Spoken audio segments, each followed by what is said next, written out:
Let's hope for a bit of a longer villa this time, Gio. I never like it when my vacation's cut short. We haven't had an overtime today, have we? Ooh, you've done it. And this is when it starts. Rounds going one way, rounds going the other way, back to back to back. 8:30 in the evening, so when we finish at 10 p.m., we'll know. We'll know that the curse really happened. No, I mean, that would actually be really fun, and I think if any of these matches are going to go to overtime, it could be this one. As Ace mentioned, W7M kind of on a, admittedly slow, but still there, rise. And Black Dragons have been very, very fluctuating. I've been a huge fan of a lot of their play. But don't forget, of course, when Black Dragons played against, was it Ints here on Villa? And they completely dominated them on the defense, especially with those really, really broad roams on the upstairs, which just didn't get dealt with. So if W7M can't do the same thing, we could end up seeing a repeat of what happened in that game. Quite possibly. Hibana, Thatcher, Goyo, and Wamai, and Hugzod, it seems, have all been banned out from the game, as we do get an unfortunate disconnect that is going to enable the pause and likely see you guys looking at us again for another couple minutes until we get everybody back into the lobby. Hopefully we can get Hugzord in fairly quickly and get this one underway, because I know that we're both... I think everyone wants to get this one going and figure it all out. Oh, and as if by magic, as soon as we go out to us, he's back. I'm still like stuck here resizing my windows and stuff so I can actually see everything. But he has got himself back in. We'll wait, though, until the game starts. We haven't missed anything. We can talk about the bans. And I guess we can talk about the fact that Goyo has been banned twice tonight, both times on Villa. Yeah, I mean, again, Goyo is one of those operators that quite popular in this region. I know every single play day I say the same thing, but it's really parallel to how the Russians like to play Goyo and thus ban Goyo a lot as well. And I think especially on certain sites, most notably the Aviator Games site, which Black Dragons aren't going to for their first site, Goyo can be incredibly useful because you have the opportunity to bring regular shields and have them in places such as top main, maybe place them in the rotate between the sides or more towards the vault door, something like that. But you can also put Goyo shields, for example, on the billiards table and actually in the site, so that when the attackers want to come in, they have to blow them up and it wastes time and it, you know, things like that. So that's not an option, but as I say, they're not coming to AVG as their first site, which is not super common, going up to Statuary and Trophy as the first one. I'm interested to see if Black Dragons are running a roam similarly to how they did last time they came to Villa. They do have live on Melusi, which suggests that there could be a roam, and Potoxi on the Jaeger, of course. And how much is that going to be punishing to W7M?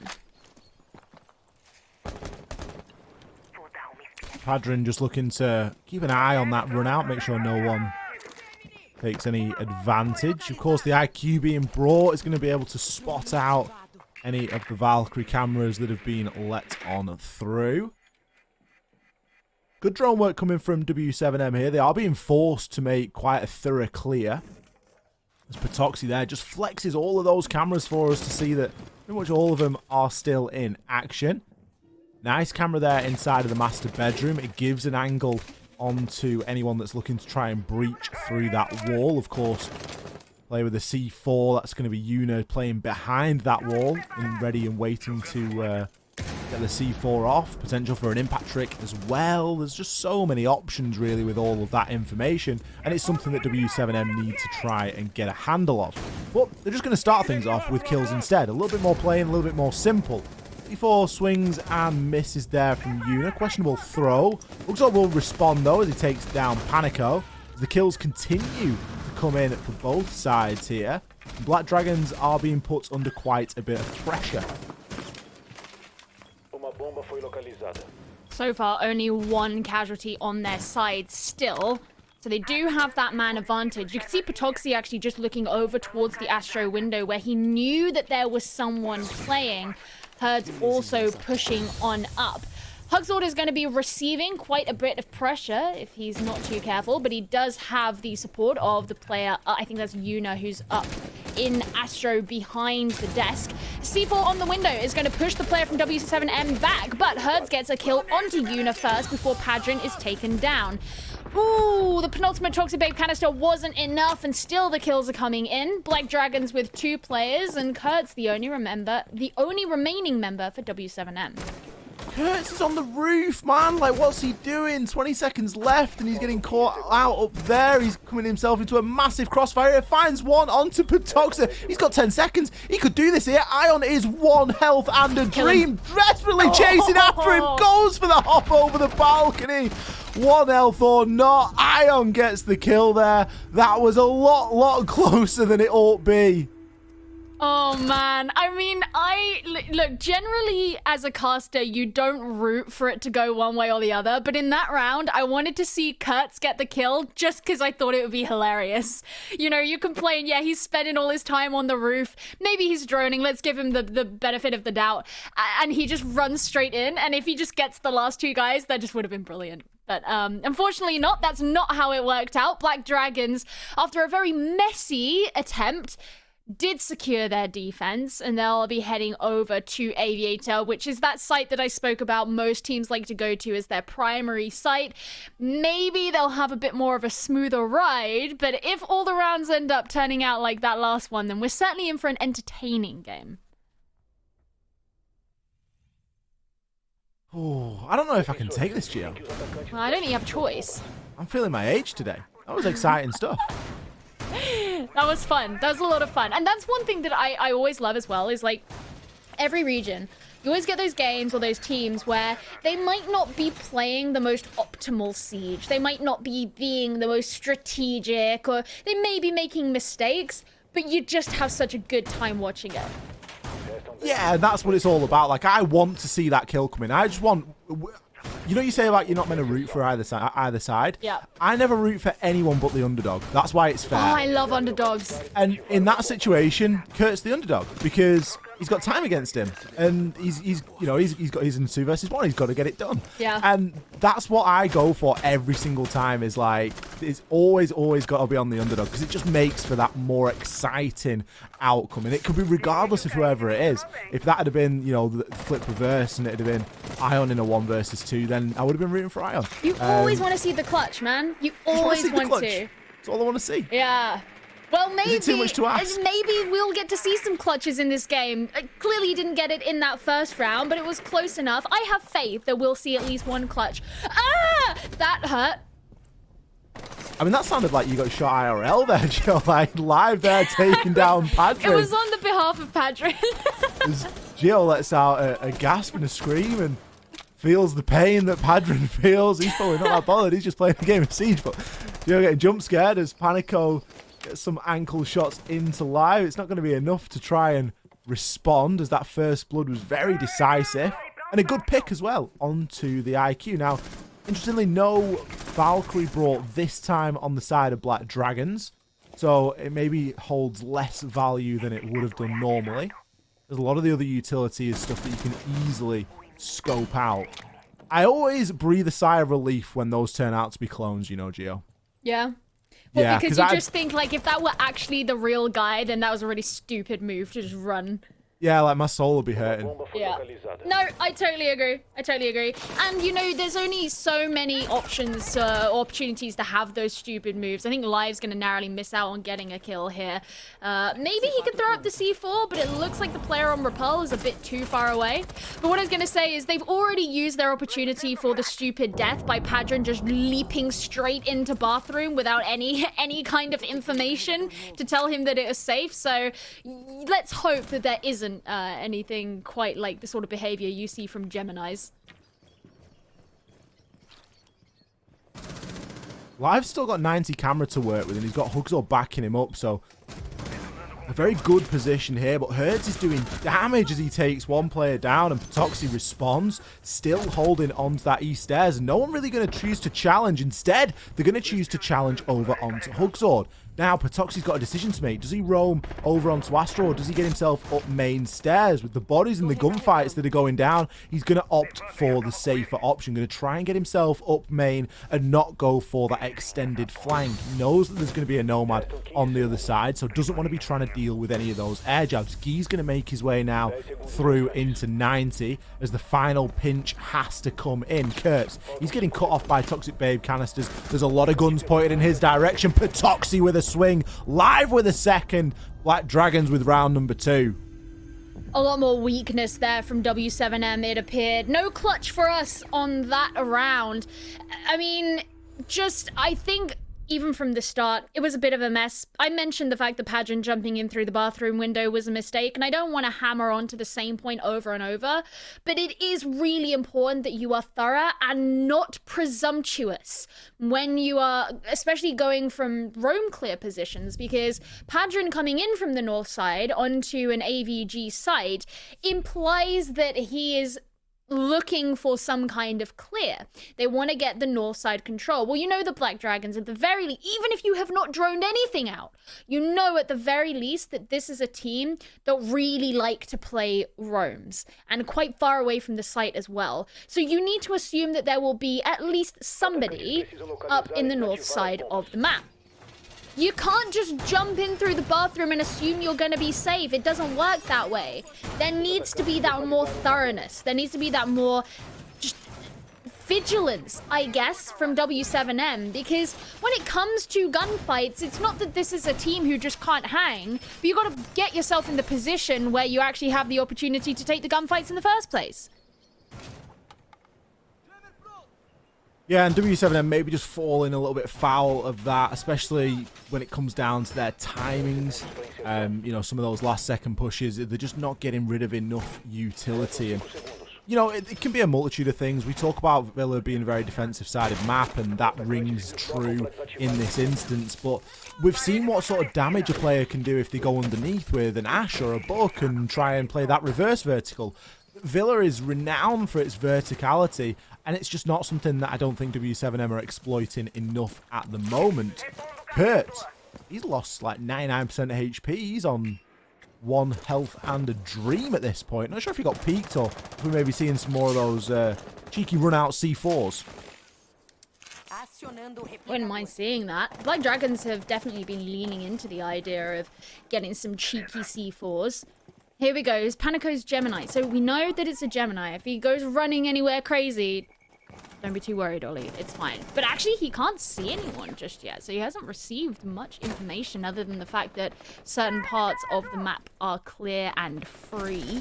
Remember that this is a kitchen defense this time. That's why we are still seeing quite a bit of the vertical play, because that's very important. But it's not that standard usually for an attacking team to approach their vertical push from the south side of Villa. Panico gets the opening kill onto Live, but Guy finds himself punished in response as well. It looks like Patoxy's just going to drop on down the hatch, and they're going to give W7M this space down towards Study.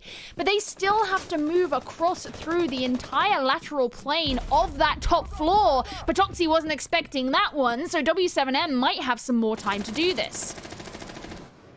Yeah, Herds has outplayed Patoxy there. I thought dropping was a real safe option, then come up for the flank a little bit later on, but he has been read like a book in that instance. Hit points isn't looking too great on the side of a couple of the W7M players, though. Panico and Kurtz are sitting very low indeed, especially when there is a smoke and Toxic Babe canisters available. A couple of breaths of that, and both of those guys will be down for the count.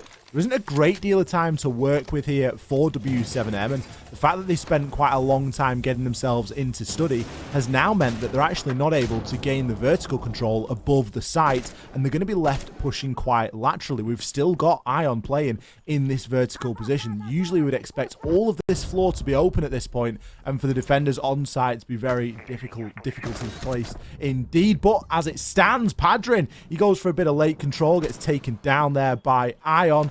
Ion's not got loads of health, but he isn't going to be too concerned as he knows that the push that's coming through can be dealt with by players on the site. The hatch now getting open so that he can drop on through as well. And a C4 hole being made. Will that hit? That's the question. Kurtz finds Hugs despite his low health. 15 seconds. An important kill from Yuna onto Herds. That's going to be Diffuser down on the ground. Can he grab the second? No! Goes for the peak. Didn't necessarily need to.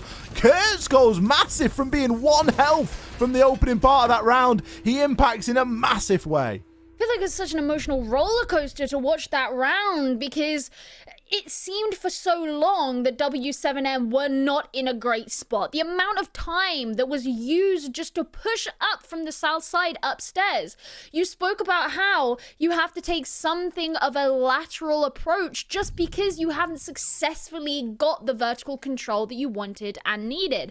But W7M still bringing it in at the end there. That's really nice to see as well. The fact that they can come back from that situation that didn't look overly promising for them. I had a lot of concerns as well about that because I could understand their thinking. You know, let's go in from the south side. We know that Black Dragons are going to be spread across the map. It's better to methodically get rid of them, eradicate them like rats, and then we can take the control where we want. But that just took so much time, and it didn't actually pay off in the way they wanted just because they couldn't take those kills really quickly. And we had a lot of players, you know, dropping down hatches, changing their positions, things like that. And W7M faced a lot of hardship along the way. It's probably the best way to put it. So being able to pull that forward in the end, really, really great from W7M. It puts them in this game, which is where they needed to be. They don't want to be in another position where Black Dragons are running away with the win, or another team are running away with the win, and they are yet still floundering down in the bottom four of this region. W7M want to prove that they have something here, and that was a good round to start that journey on. That C4 get shot out midair? I think it did, you know. Did he throw it? I didn't see. Yeah, I'm pretty sure he threw it. I might be wrong. Maybe I'm seeing things. But I swear that C4 got shot out midair, and if so, hats off to whoever did the shooting. I don't know if he did, because look at the UI at the top. Oh, yep, to be fair, you are correct. There is still in the pocket, so maybe not. It looks as though he was going for it. Maybe it was just me imagining things. Hoping, yeah, you're right. Now just hoping for some of that early aggression that we've talked about a couple of times now, as Yuna was obviously debating it, but in this instance chose to hold on for a little bit longer.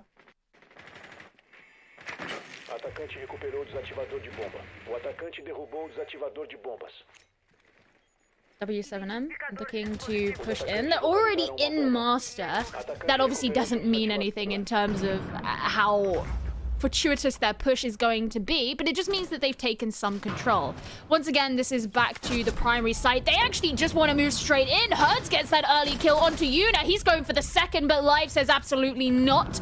Kurtz is going in for the plant as well. W7M absolutely not stopping for anything. And the plant has been successfully done as well. Guy over on the head's window could end up punishing Patoxy if he moves too far forward. You can hear a C4 going off, but not going to be catching anyone. Panico taken down by Iron. This puts it in a 3 versus 3, but we're still in the post plant. Black Dragons have to figure out the best way to push into the site. There's the attempt from both sides, but Kurtz and Padrin joining in arms to ensure that can't happen. Live is going to have a go at taking the diffuser, but Guy and Padrin are still up. They ensure he can't do it, and W7M take round number 4 in definitive fashion. W7M just saying, let's have a quick rush, guys. We know what we need to do here. Let's give it our all. Classic rush the bomb site, rush B, get the plant down, and just worry about holding it later.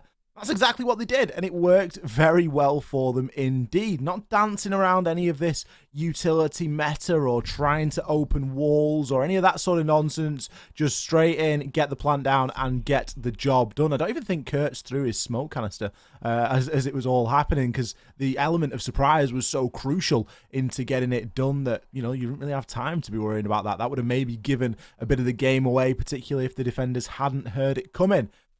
BD going to be left scratching their heads after that one, I'm sure.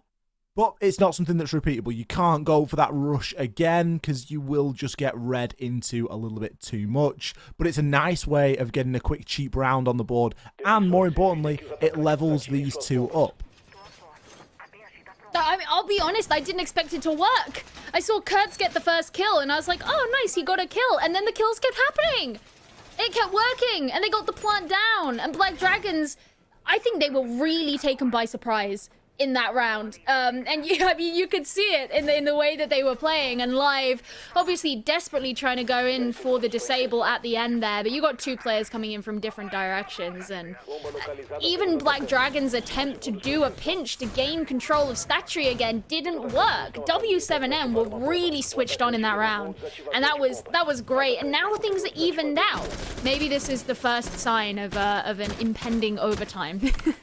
We don't know yet, but it could be. You never know. And I wonder if now W7M are going to be in a more mental place where they have the confidence, where they feel a lot more put together and they can catch up with themselves and have that momentum and let it carry them forward.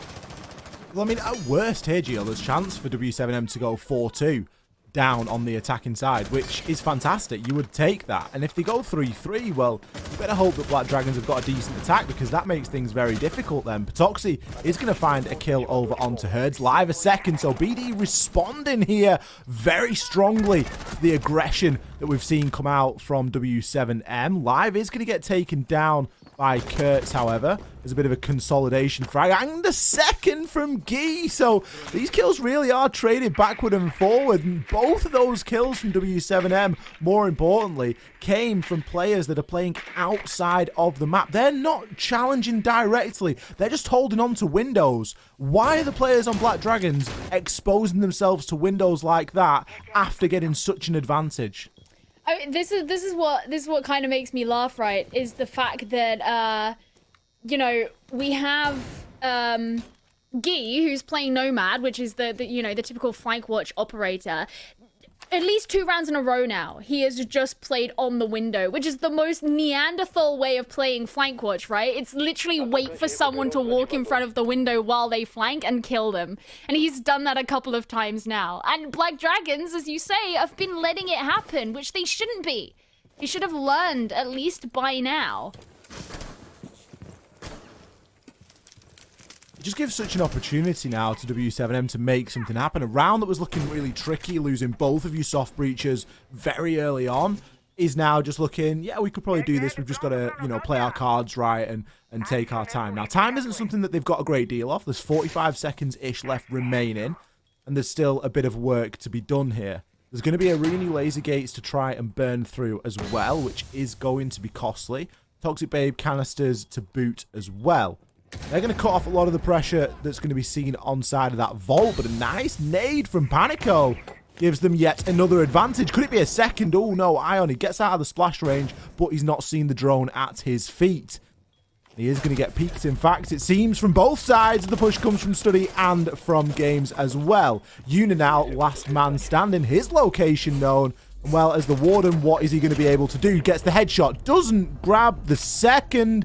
The diffuser had gone down, so it would have been a post plant. W7M back-to-back attacks here, Gio. Yeah, this is looking really good. I love the coordination that they exhibited in that last bit. And every single second, they seem to have it really down, the directions from which they were approaching. The way Iron got caught out in Study, he knew that there were people coming in from top red, but he also knew that there was someone coming in from top main. He had to decide which way to look, and regardless of which one you decide and which one you pick, there's always someone coming in from another side.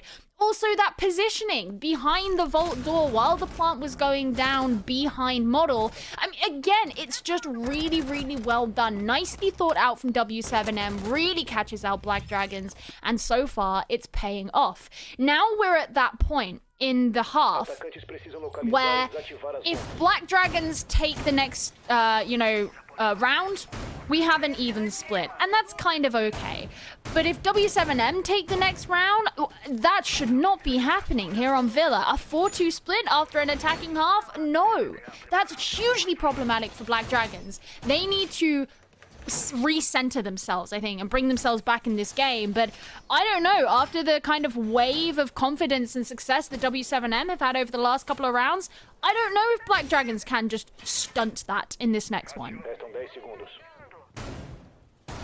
Something's certainly off for the side of Black Dragons, and I'm not sure exactly what it is, but they're just getting outsmarted, and I think that's maybe what it is. W7M are playing very smart siege at the moment. They lose 2 opening kills and they go, right, let's just not peek anything, let's just hold windows and watch Black Dragons just peek us, because that's exactly what happened. Is it overconfidence?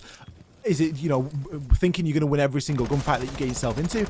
I'm not too sure, but that last round, I'm not going to go as far as to call it a throw, but it was certainly avoidable. The outcome was very avoidable if the guys on Black Dragons had just played a little bit differently and not peeked so aggressively onto those windows. You don't need to be, you know, putting yourself in that position, and now, like you say, we've got the potential for an equal split. You don't really see very many equal splits on Villa, and you certainly don't see many 4-2s to the attackers, which is still a possibility here. Couple of changes, I think, from Black Dragons. I don't remember, correct me if I'm wrong, I don't remember them bringing in a Rooney on their last statutory defense, which was back in round number 4. That was, of course, when W7M did their sort of rush attack. So I think Black Dragons know that they're not going to attempt that same approach this time round. So they felt safe enough in coming back to this site, knowing that it was their preference rather than having to push to their tertiary site of Kitchen. But Panico's kind of just had a free drone here to go in through Astro, drone out all of the utility they have in there, and then drone out the Kaid Electroclaw, as well as the position of Yuna as well. And the drone's still alive. Is there no one in Trophy to deal with it? Well, now, finally, it has been dealt with, but that's a lot of information to have received.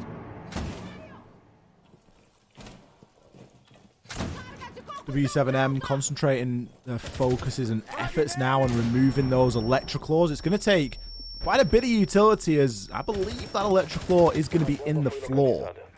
Typically, you can place them in quite a few locations there. But one of the more difficult ones to get rid of is the floor one, especially if you're going to be trying to deal with it with lifelines and nades. W7M have thrown quite a bit of utility at that, and so far not been able to successfully deal with it. So that's going to come back to hurt them, and all of this slows them down as well. Only 40 seconds left remaining, and if the push is going to come through that single door, well, you better believe that Patoxy is going to be looking in that direction. Yuna and Hugs as well, holding on to Astro. We got Ion underneath. This is spelling disaster for W7M as the first kill goes to Live, and the second. Headshots for fun. Get the third. Live go on. No, he gets taken down by Kurtz, but Patoxy in the 1-for-1 trade with him will level it back, as that is exactly what you want to be seeing. Trades coming off quick fire intel, not giving W7M an inch. Panico, he now looks to be challenging on as he takes down Yuna, but Patoxy again coming in with the kill. Yet another trade, likely an impactless kill, as the time is on 0-0-0, and Black Dragons level things up here on what has been a shaky defensive phase on Villa. Yeah, that's yeah.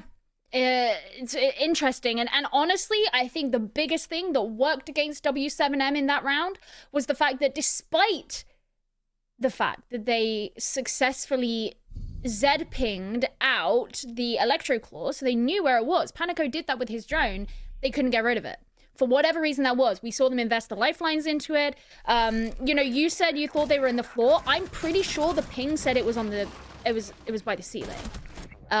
So whatever it was that prevented them from doing that, that was sort of that was the butterfly flapping its wings that caused the hurricane, because they were really relying on getting that wall open. And we saw W7M take the initiative to try and flank around, you know, coming up red stairs, also jumping in through study, I think it was. But you know what happened? Live happened. And he got both of those kills. He was well positioned to deal with them. And even though he got traded out from 90 straight afterwards, those are two really valuable kills still. They're just going to shut down an attacking push. So really, that was sort of that downfall for W7M. It was very unfortunate for them. But I wouldn't be unhappy with the 3-3 split if I were them, because now they can head into their defensive side and essentially have what should in theory be the advantage. And they're bringing something that Black Dragons didn't at all, and that is the Clash, which suggests that they're going to have a more of a static defense than Black Dragons like to run for themselves. But it also suggests to me that they have a plan. And that's something I always like to see, especially from teams that haven't necessarily looked the most coordinated in the past, is knowing that they're going in with a very specific plan for what it is they want to do. We'll have to see if the plan pays off for them. I would agree, Gio. They are certainly on the more favourable end of things here, but Black Dragons have something to prove. They need to show us that they have still got it within them to take this game. Likewise, W7M need to work with this advantage that they've given themselves. They need to try and convert the next 4 rounds as quickly as humanly possible. Information there going to get cut off as we see one of the Valkyrie cameras being taken out. We've got an Iana clone trying to gather a little, but it was really only ever a little that it was going to gather as it got to the top of East Stairs and then got taken out.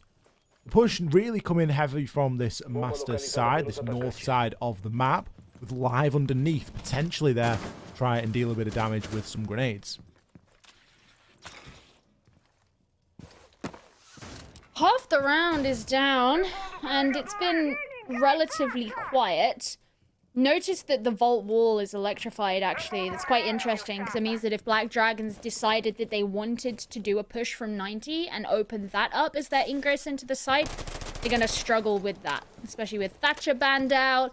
They don't really have anything to open that up unless they wanted to do it from below. That was a brutal shot from Herds onto Hugs, but he's going to get punished in return as Yuna just heads on up to the balcony to send in a drone and gets a nice headshot in the process.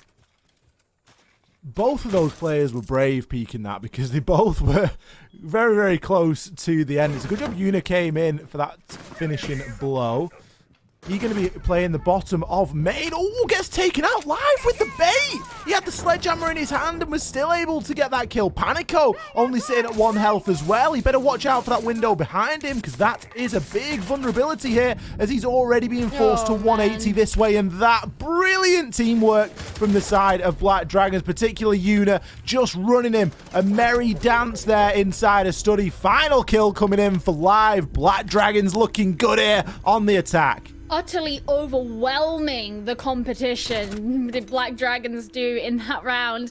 I mean, yeah, some really nice headshots, really risky plays, a bit baity, as you mentioned, with Live as well. And then when Panico, he's still trying to hold on to Study at the end. Admittedly, a very important part of the map to hold on to as a defender if you don't want a successful push to be made onto the site. But you're really low health. You got a guy coming in from main stairs because there isn't a defender present on main stairs anymore. A guy coming in from the study door, and then you hear the study window break behind you. And, you know, that is the sequence of events that you explain to your therapist when you're sat there remembering this round. If you're W7M, right? That's when you knew it was all over. And there's only so much you can do. Completely stunned out by the sphere as well. And, yeah, it just completely slipped out of W7M's hands. I'm wondering what this sets as a precedent for W7M's defense, though, because we've been talking about how defensive side is the advantageous side here on Villa. And sure, it's totally fine to lose a round here or there. It happens. But you would always hope that your primary site is not the one where that happens. So now I'm questioning and I'm wondering, okay, they couldn't successfully defend AVG. They're coming to Statuary. Sure, this is another opportunity to get a successful defense. But do I have as much expectation that they'll be able to pull it off as I would have in round number 7? Yeah, I think they've got to be deeper than one site. You know, but then again, if something that Black Dragons did particularly well that worked for them in that round doesn't work in this round, I think Certainly the kills on the side of Black Dragons went in the right direction, and it was a massive engagement that Live won at the bottom of those main stairs. We can't under-egg that enough, because that then removes the player from playing main, and it just opens up the entirety of Study. That then led to the Clash getting taken down, so really can be pinpointed to one singular gunfight. Now, the question is, how do you make that gunfight a little bit more guaranteed? Well, looks as though in this instance, Live's going to be getting droned through ahead once again. Setting up a flank drone for himself as he goes. Just going to skip that one forward too. I think there's potentially a player inside of the basement here. Yeah, it looks like it. We can see Panico there on the heartbeat scanner, just feeding information for his team. Let's get the opening kill, though. Nice start from W7M, and you know that Live he's had the red ping, and it still didn't win out the fight. What a great 1v1 from Panico with the UMP, guaranteeing his life to go on a little bit longer. That was fairly unforgivable. The red ping gave it away, though. You know that you're being spotted out, and Herd's just adding a second kill onto his tally for this round. Suddenly, Black Dragons are totally waning, as Patoxy is the last one alive. We had to make the jokes, didn't we? Yeah. It was all fun and games.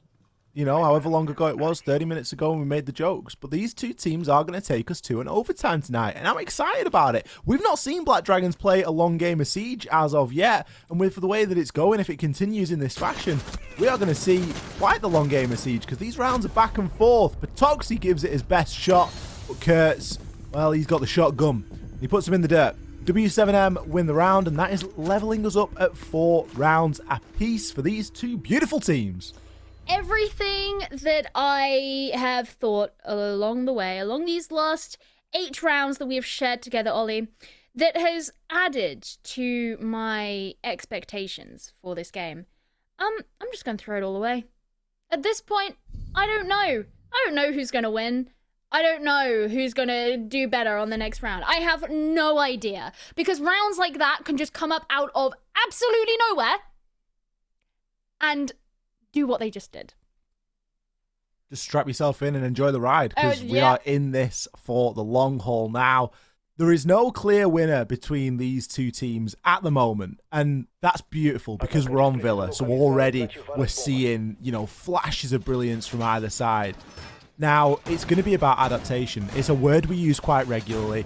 What do we mean by it? Well, what we mean is that we have seen already how these teams choose to attack and defend different sites. That means that the other team has seen it as well. How is that team then going to change or adapt their attack or defense in order to have an advantage over their opponent? And that's what we're going to be dealing with here. Which team can adapt better on the fly? Already, I'm seeing some stark differences here. We've got Live. He's going to be on the Cali. Gio, what do you make of that? He played the Sledge successfully for like 3 rounds. Yeah, but consider this. Sledge can't de-electrify things. Technically he can if you throw in a grenade and you get rid of the gadget before anyone says it. They're going to be like, oh, Gio doesn't know that you can throw in a grenade and you can open up like the soft part and you can actually nade the gadget. Yeah, I get it. But with a Kali, you can do that in a more direct way that can involve you even just staying in spawn on sun maps, but more likely being on rappel, as the Kali actually is here. Shoot the lance straight onto the study wall, and that should actually give you a much easier time in opening it up. Notice they've also brought Twitch as well, who can actually do the same thing. And Kali doesn't even have the lance out. She was just holding onto the angle through into the rotate between the two sites. So, I mean, I'm expecting her to at least use the lance, because you might as well, since you've got it. You've got a player right behind the electrified wall. I assume that's Padron. I think it was the Kaid. But I suspect these operators will work together for those similar purposes. A lot of focus on that study side of things with Patoxy just threatening in his drone, gathering his own information, playing that lone wolf role. That doorway into sight being barricaded is going to help him quite greatly as well. Herds opens up with a kill onto Ion.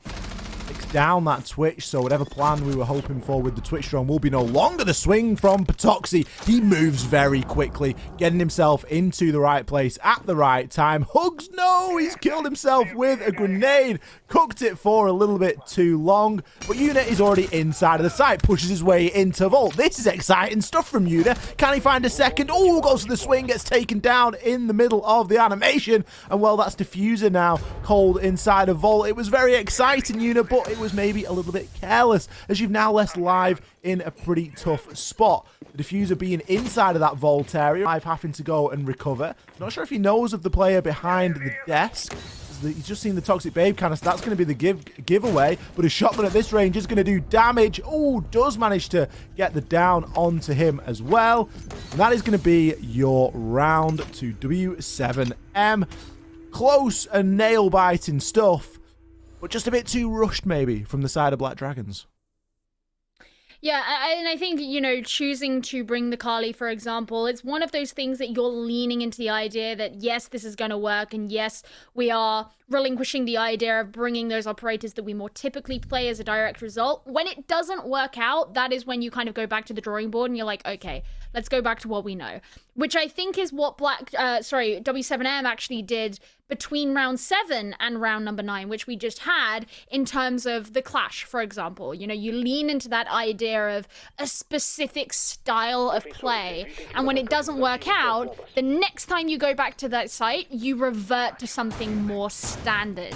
This is not what I would call more standard, though.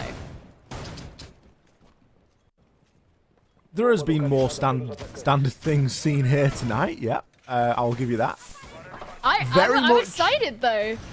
Very much an offsite. And W7M bringing the mirror as well. You know, this is like straight out of the... Do you remember that thing we tried once in scrims? Yeah, we're going to do that. And everyone goes, oh, okay then. I love it. We have seen wonderful things on this site over the course of the last year. I'm thinking some cheeky BDS versus Virtus Pro type things. And I actually like the idea of bringing the mirror as well. You know, she's unbanned. The really key part of defending this site is holding onto Vault. You need to have control of that upstairs. So you are basically defending the Aviator Games site, despite the fact that it's not an Aviator Games defense. So having those mirror windows present on the study walls so that you can hold back any attacker who is looking to come to that part of the map, that will just add to the time that you have available to defend there. Because if you eventually get flushed out, then you eventually get flushed out. But under those circumstances, you want at least to have wasted a ton of time. So I think the mirror windows, smart investment in this. You have to hold on to Vault. You need those vertical angles down onto the site itself. Something that Black Dragons are quite good at is this droning phase, and I don't know if it's just because we've got to see it a little bit more in this game as a sample, but I do kind of like how Patoxy gets himself in, someone will start droning ahead, and then he'll do his own little drone work as well, and just figure out what exactly it is that's going on. You can already see that 2 ping there at the top of your screen. It's giving information as to the player inside of that vault with the angle that can be held. And Patoxy knows he can't go down those stairs because he's just going to get met with a wall of bullets, but he's going to give it a go anyway. Creeping as he goes, but with the floor, or sorry, should I say like the feet area shot out of that soft wall, he's going to go, you know what, just make it even bigger, have an Ash launcher as well. He picks up the first kill over onto Live, but we can still see the vertical angles here are being held quite fiercely. Toxie's just going to follow in the Gemini. For now, just taking some refuge, actually to place the Claymore down on the stairs, just in case there is a flank that's going to come out from the defenders to follow them around. Quite a smart move. You want to shut that down as much as you can, especially not having Nomad available. I think she was banned out. Oh, she was not banned out, so she is available, but they didn't bring her. A lot of this moving into the first floor. Iron, I was going to say moving around, but gets killed by the FMG of Panico. Not a good place to be. Huxel can come straight into the upstairs, but again, trade it out. It doesn't look like it's going to be so good for Black Dragons. They are going in for the plant, concealed by the smoke. Patoxy gets another kill from himself as well, and that was a successful plant. So this is all on W7M to move in. Herds and Gee versus Yuna. Yuna's got to try and get in a decent position to protect the diffuser. He knows he can see the red stairs from there, gets shot out, and that means W7M can come in and safely disable the diffuser. It really looked like the right play as well from Black Dragons to try and get that plant down, and for Yuna to be led prone in the smoke, was able to get himself a cheap kill out of it, but ultimately there was just too much retake potential there from W7M, and they flexed that quite nicely. The offsite there paying dividends for them, as it now advances them onto that all-important match point. W7M 6, Black Dragons 4. Not beyond the realms of possibility for Black Dragons to pull this back and to grab the next 2 rounds and take us to an OT, but it is just looking increasingly more unlikely, as the aggression and the passion, I think, that we've seen from W7M being willing to try things. Don't forget, these guys are the guys that tried the rush when they were on the attack onto Trophy and Statuary. These are the guys that have brought us a fresh sight here on the defense, and both of those things have paid off for them. They've taken risks, and they have been rewarded. Personally, actually, never mind. I was going to say, personally, I think it's a risk for them to bring the Clash back in, but they 6-picked off of her, so it doesn't really matter. W7M looking to finish out their victory in this round, as it is, of course, match point. Back in round number 8, they successfully defended this site. Got a bit messy, it got a bit aggressive, and it was basically them taking their revenge on Black Dragons for doing so well on their attack in round number 7. Do they still have that in them on this round? Well, given the struggles that W7M have had in the season so far, the fact that they are this close to a victory over a team who are sat decently high up in the leaderboard, I hope on their behalf that this, that they can pull this off. However, that said, I think Black Dragons absolutely have it in them to have the comeback. We've spoken a lot about overtime. That potential is definitely still there in this game so far. And this is going to be a very telling round.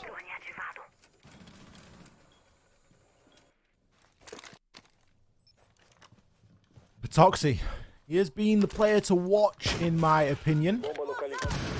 Nice bit of info exchange there, leads him to be able to destroy a deployable shield with the breaching round from Ash, and always seems to have himself in a handy place at a handy time. Really like the way that he's able to move around the game and the map, and Yuna just getting himself here out of spawn, having done a lot of that early drone work. Live opens it up with a kill over onto Panico. Nice little nade toss. Herds takes down Hugs. I don't think Hugs has had the greatest day so far. So everything at level 4 at a time. Herds still playing that angle right above the floor that has already been destroyed there. Goes for a bit of a swing, but will be taken down in the process. Gee finds a kill over onto Ion as well. So quite a quick fire round, considering we've only seen half of it, and already W7M feeling pressed enough to use their Toxic Babe canisters, but they can kind of relax because of the man count advantage that they currently have. Yuna's going to lock the kill in onto Herds and confirm it, but is it effectively now a 3 versus 2? But with how much pressure and control we see W7M have, it's surely only a matter of time for Yuna and Patoxy, and there we go. Yuna is going to fall. Patoxy, he's got himself into the bomb site here, but he isn't going to be able to find anything. Kurt with the final 2. What a game there for W7M. They beat Black Dragons on Villa. Wild the way that they shifted the momentum over the course of that game to reel it in for themselves. And I have to say, the point at which in that last round that I knew for sure this was going to W7M was when there were just 2 players left on Black Dragons, and just 2 drones. There's very little that you can do with that when you're in the man disadvantage like that. W7M really let the momentum carry them once they started to pick it up from round 3. And honestly, I think we were right in our